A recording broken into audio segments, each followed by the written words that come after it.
Pagka umuulan, parang feeling ko yung mga anak ko nandiyan, naglalaro lang sila. Yung mga patak ng ulan sa mga dahon, sa bubong, ganyan, sa sahig.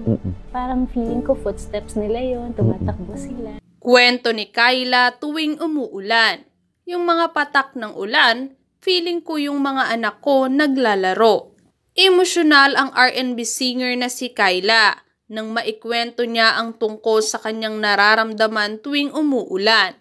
Anya ba'y tila ba ang bawat patak nito ay bawat hakbang ng kanyang mga supling na hindi niya nakapiling. Pag umuulan po, feeling ko pag naririnig ko yung mga patak ng ulan, feeling ko yung mga anak ko ang naglalaro. Nandyan lang yung mga anak ko. Naririnig ko sila sa mga raindrops. Parang feeling ko footsteps nila yon. Tumatakbo sila. Matatandaang makailang beses umanong dumanas ng miscarriage si Kyla at aminado siyang labis siyang naaapektuhan nito. Every time na nami-miscarriage ako, gusto kong mag-give up. Ayokong gumalaw. Ayokong lumabas.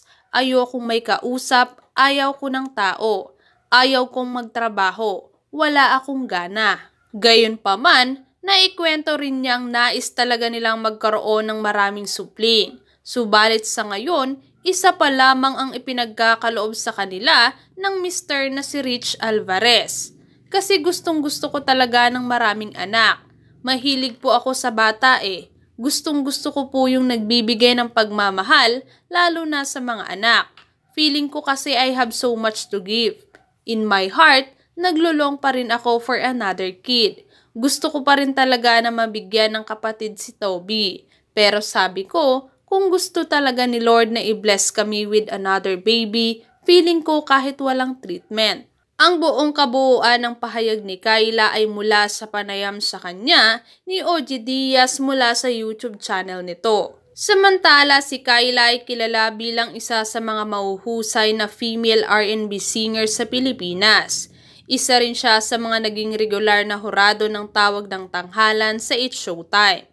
Taong 2022 nang maibahagi ni Kyla ang ika-4 niyang miscarriage. Kung lahat na ito ay natuloy, 5 na sana ang kanyang mga anak na kanya talagang umanong pinapangarap. Gayunpaman, malaki ang pasasalamat niya sa kanyang mag-ama na mas lalo umano siyang inaalagaan sa tuwing siya'y nagdadalang tao. Sila umano ang pinaghuhugutan niya ng lakas tuwing nangyayari ang di niya ninanais mangyari. Komento naman ng ilan. Everything has its own time. Be patient and have faith to Him. Your prayers will be answered in His time. Laban lang po. May mga bagay talaga na nangyayari sa buhay na may mga dahilan. Alam kong walang imposible sa Diyos, kaya wag po kayong susuko. Cheer up po. God bless.